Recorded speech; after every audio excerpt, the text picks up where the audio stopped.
Welcome to Roadtex, an Echo company. We're a nationwide leader in temperature-controlled LTL transportation and warehousing services spanning the entire shipping lifecycle. Matter of fact, we're one of the only temperature-controlled providers with food-grade warehouses that offer retail consolidation solutions. Leveraging our advanced technology and extensive network, we simplify shipping for clients.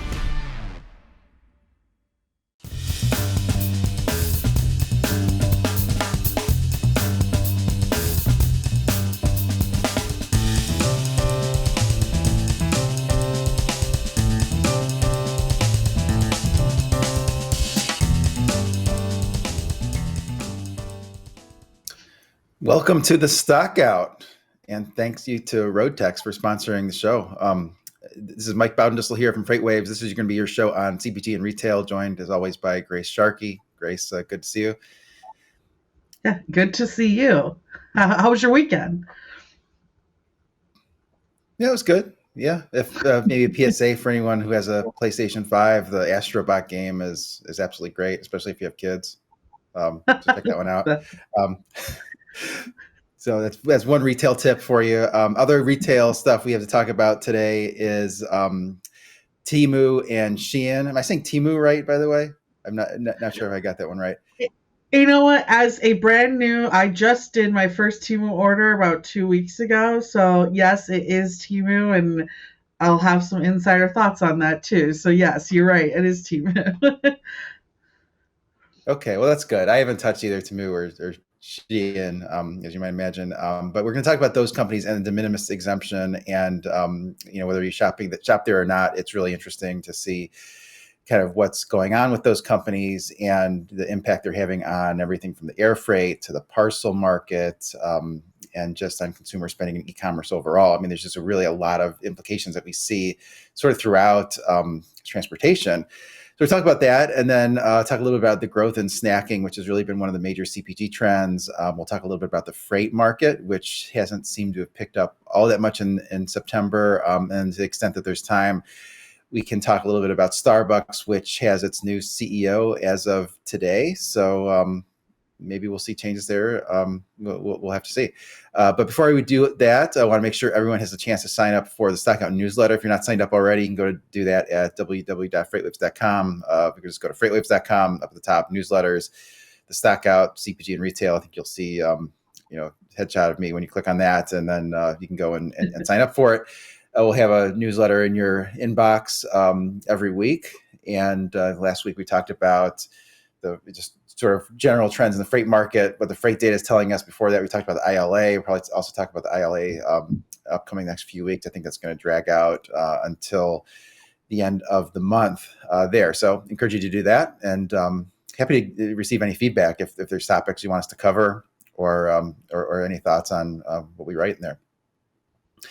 But I want to get into the first topic, which is the de minimis exemption. So I think this is on my bingo card for 2025, is something will happen with the de minimis exemption. I don't think it's going to stay in its current state. And there was a Retail Dive article worth reading, Grace, that you highlighted, and it showed, there it is, so someone picking up looks like a heavy package there. So in July, both Teemu and Shein provided carriers about 900,000 packages daily in the U.S. That's according to Ship Matrix. Now, they benefit from this de minimis exemption. So if you don't know what this is, it says that they don't pay tariffs on shipments of less than $800. And since these transactions are between individuals and some seller, mostly in China, and they're on an individual basis instead of a company-wide basis, all these shipments are basically going to be way less than $800. So it gives a major competitive advantage versus some of the competitors like Gap and H&M. There was just an article in The Atlantic that talked about Shein and sort of compared what those companies were paying in tariffs that don't benefit from the de minimis exemption. Gap in 2022 paid $700 million in import duties. H&M paid $205 million in import duties that same year. Shein and Teemu paid nothing. So we are talking about something that's significant there. And then there's been recent reports of the Customs and Border Protection cracking down on just potential fraud there. They are getting stricter. They've suspended multiple customs brokers from being able to use that, because what they considered, quote, an unacceptable compliance risk. The one that got most headlines was Seco Logistics, and then some lawmakers want to lower the possibility or lower the threshold from $800 to $200. We'll see if it gets lowered or if it just gets taken out altogether. But it's had a big impact on the freight market.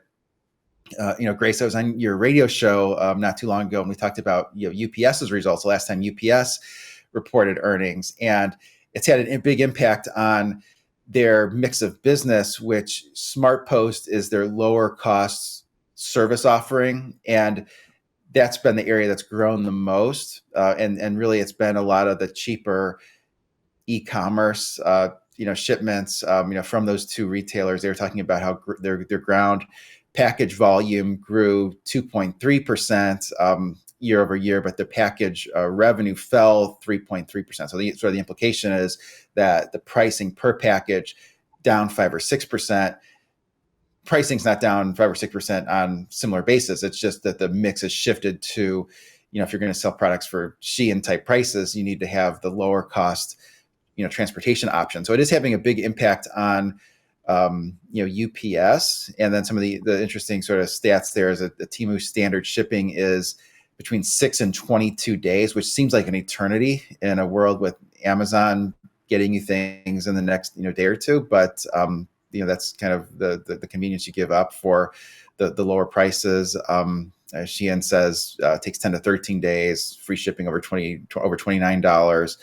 And then one thing that's interesting is UPS is preparing a per pound fee on all U.S. imports from 13 countries starting September 15th, so in about 6 days. And the highest fee is going to be on China. So that could potentially have an impact. So it seems like it's going to have a big impact. Any other impacts you're seeing on the freight market? Well, I think the big one, of course, is just the air freight in general and having availability. I had another guest actually on the radio about a month and a half ago, and she had brought up that a lot of these large air freight Asia locations are just overfilled and packed up, and that they're finding that some are even shipping to other spots within the region or shipping to other air freight locations in the region in order to get things out in a more timely manner. So it is congesting the system for sure. I think the per pound fee is going to help at least help get some of that extra revenue and profit for UPS for sure. I agree with you. I think that 2025 will be very interesting when it comes to the de minimis rules. In particular, I also think a little bit has to do with what it's also allowing into the country at the same time. Because a part of this, yes, is the tariffs and duties and taxes. But a large part of this as well is inspection and what gets caught at our borders and what gets looked at. And that's why we see such huge amounts of fentanyl, for example, coming into the country because of the large amount of volumes that we're seeing falling under this specific clause. So I think that, of course, will affect decision making. It is, again, a bipartisan issue. Anytime I've seen something like this come to Congress or the House, it's both parties. So this is one I think doesn't depend on really who wins the election. I think it's not good for, of course, talking about UPS and others as well. It's not great for American companies in particular. And I'm interested in how some of these companies, how Shein, how Teemu will start to flex how they're bringing products into the United States or how they're packaging them as well.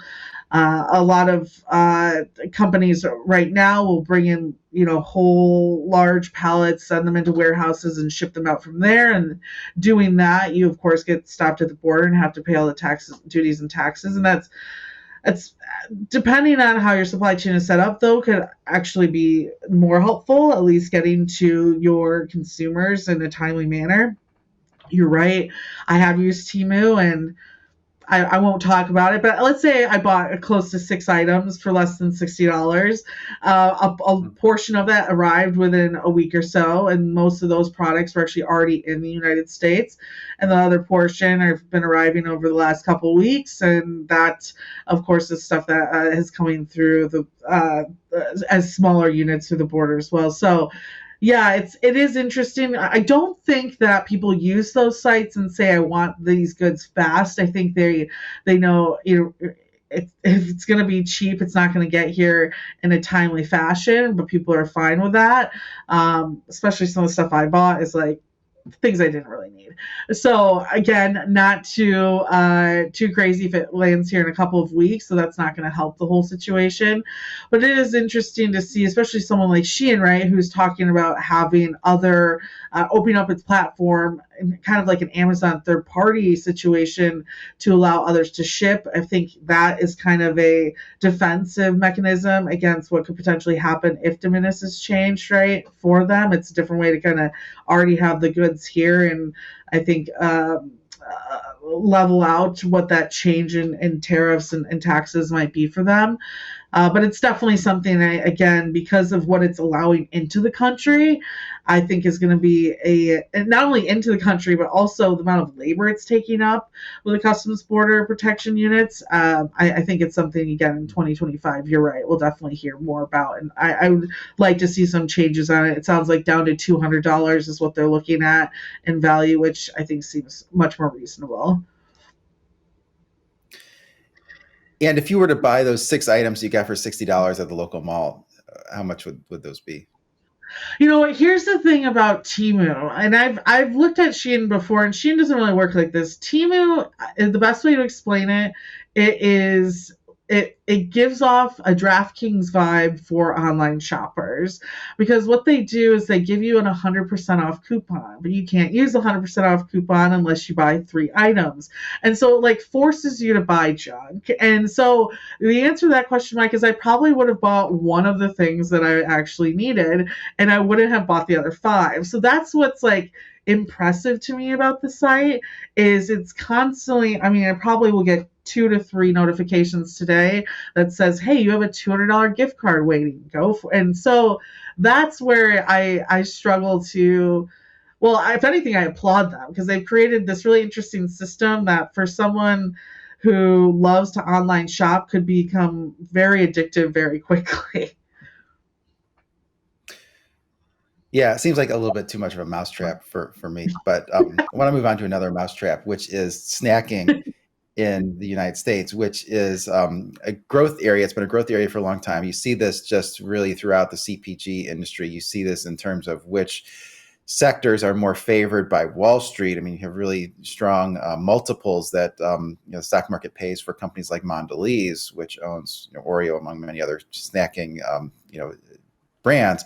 And then you've seen this with Kellanova, where really that motivation with the split between W.K. Kellogg, North American Cereal, and Kellanova is that Kellanova had the valuable brands, and when those were together, it was taking too much investor attention away from all the great things that the snacking brand was doing, which really sort of seemed like the main thesis there was that you would take snacking brands that have been tremendously profitable in the U.S. and expand those into other countries. Get Europeans eating Pop-Tarts for breakfast also, and they've sort of done that with Pringles. I mean, the Pringles brand, they've expanded that internationally, and like in Asia and China and places, they have Pringles that are taste like prawns and just really different flavors that you wouldn't see here, but it sort of worked for them, and that's part of why Kellanova was acquired by Mars for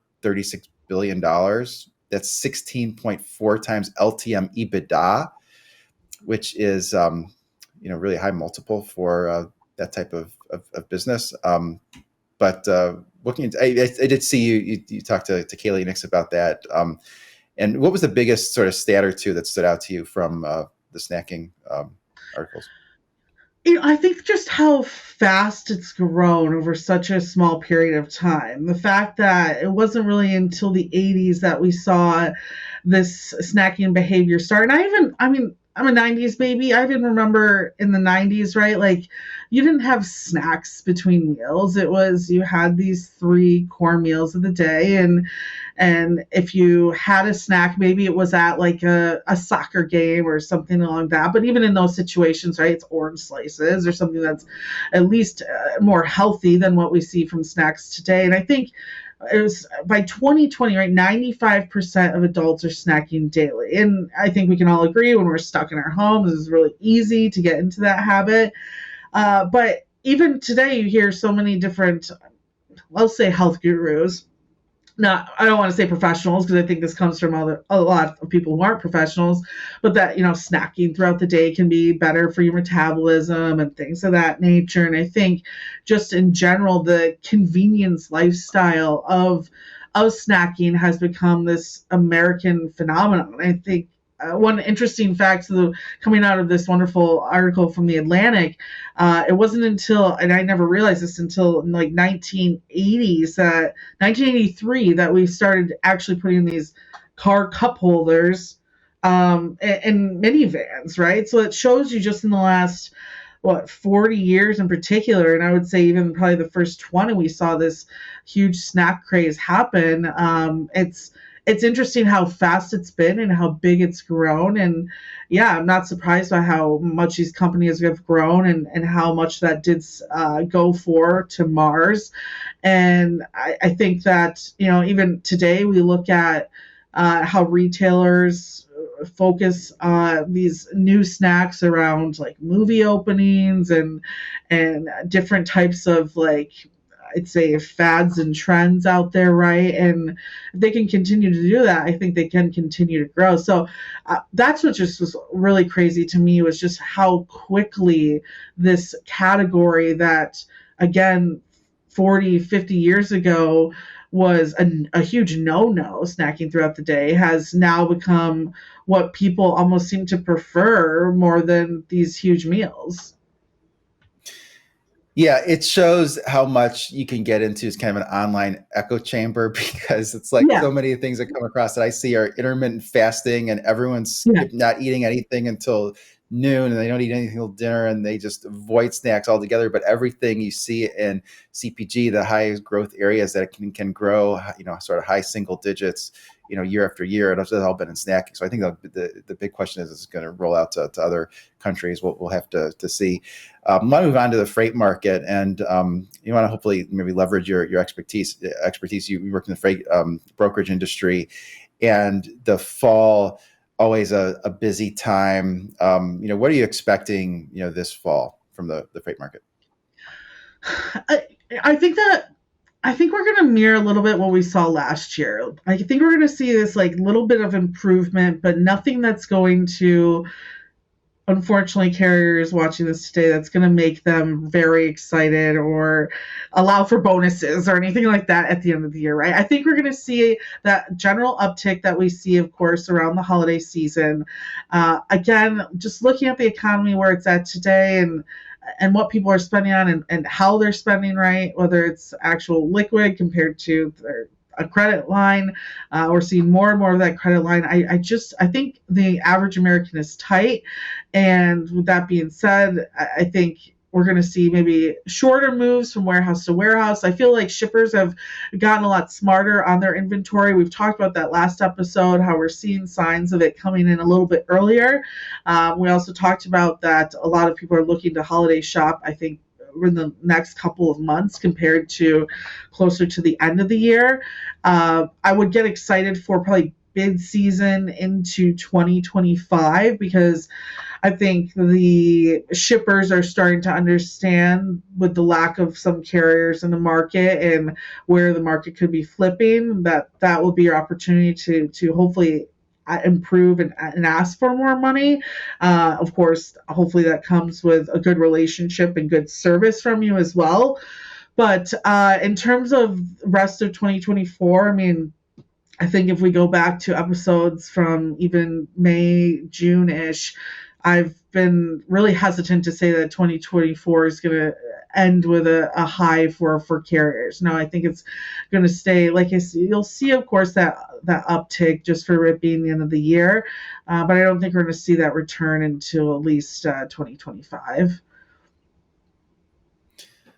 Yeah, that's interesting. I mean, it seems like earlier in the year, people were looking toward the back half of 2024 and saying, well, this is going to be the point where it's going to turn. And we're just sort of seeing a lack of evidence there in September. Although one place that has been strong has just been intermodal.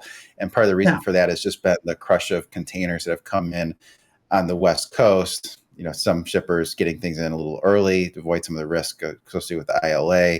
But the ports of LA, Long Beach, those have been hitting record volumes. But one thing that was interesting from last week's Freightonomics is they broke down the inventory levels between upstream inventories, so near warehouses and distribution centers, and downstream inventories. And it's really the upstream inventories are the ones that have shown the most growth.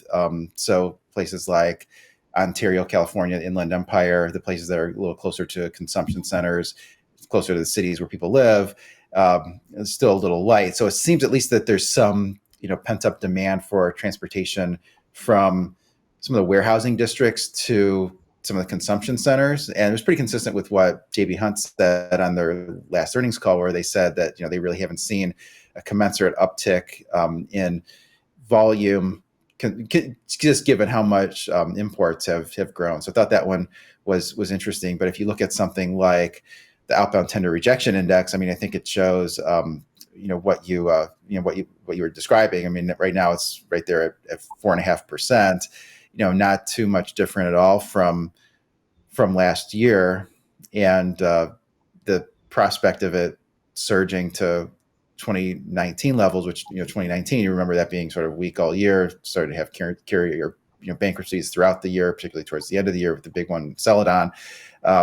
You may not see that spike that some people were anticipating. But we'll definitely keep you updated on that in the newsletter and on this show. And with 3 minutes left, why don't we talk about a topic that I think we can all relate to, which is Starbucks. So Starbucks has a new CEO. This one has been kind of a wild one, where the China expansion hasn't really gone according to plans. Or this last quarter, same store sales in China are down 14%. And that was kind of one of the big investment thesis that was out there, was that, expanding into China would give the Chinese a way to sort of buy just a little piece of America. So that really hasn't materialized the way some people thought. And then overall, same store sales have started to shrink the last 2 quarters. Sort of the company said they're losing the occasional customer that's looking for value. I think that makes sense. You said earlier, consumers a little strapped. And then one thing that Britton Ladd brought up when he was on our show was just the experience of going to Starbucks. He would say it's miserable. I don't know if I call it miserable, but I've noticed this once, where you go in and there's just a crush of mobile orders. Yeah. God help someone orders a Frappuccino, which takes forever, and it's just like it's a lot of money for something where I have to spend time in addition to spending money there. So what do you think this new guy can do? I think the biggest change, and I could totally see it happening, because I think the Starbucks experience has changed. I think we will see more of these stores that are only or pickup only, like drive-through only type of situations. Unfortunately, I think just the going into the average coffee shop and working out of there is, I think, dying as a trend in particular. I think people just want to go in and out as fast as possible. I've noticed around me, actually, there's a number of Starbucks that they're connecting to, what do you call them? Gas stations, right? So it's like a quick and easy thing, in and out, but they don't really expect people to sit inside and read a book or work throughout the day. So I think if they leverage that, you'll see more of these kind of gas stations, or like Starbucks connections to something like we see at Target, right? Where a number of Starbucks are, where this is a quick and easy, convenient thing to do. The one thing I'd be interested, when he was on the show, he brought up the fact that possibly they would start to allow you to choose your food a little bit more. Everything's prepackaged at Starbucks. It just gets heated up and out. I really, as a Starbucks user, I don't really need that per se, but it would be great to see more variety of foods in particular, which I've noticed they have started changing. But with that, and you see this often with Starbucks, so is that sometimes they quickly are out of certain items throughout the day. So again, I think there's some supply chain challenges that they can still consider working on. But I think a big one in particular is we're going to see less of these large Starbucks stores and more of these quick drive in, drive out, pickup locations that we're starting to see with a lot of other competitors as well. Yeah, that makes sense. I think so. It's almost like it can't be a bad experience if everyone gives the same experience. Everyone's sort of a more or less a pickup, customer. Wouldn't surprise me if you had kiosks also, but yes, 100%. Yeah. I agree with that. Looks like we're running out of time, but I want to remind everyone, go check out our events page at live.freightwaves.com. We have a virtual event on net zero carbon coming up this next week. But even more importantly, in less than 2 months, or right about 2 months, we have our F3 event coming up in Chattanooga. So I want to see you all there. Make sure you check that out too. And make sure you join our community. Head to freightwaves.com, click on newsletters in the Stockout, and make sure you join that so you can get some discount codes sent to you for our events as well. Other than that, everyone, we'll talk with you next week.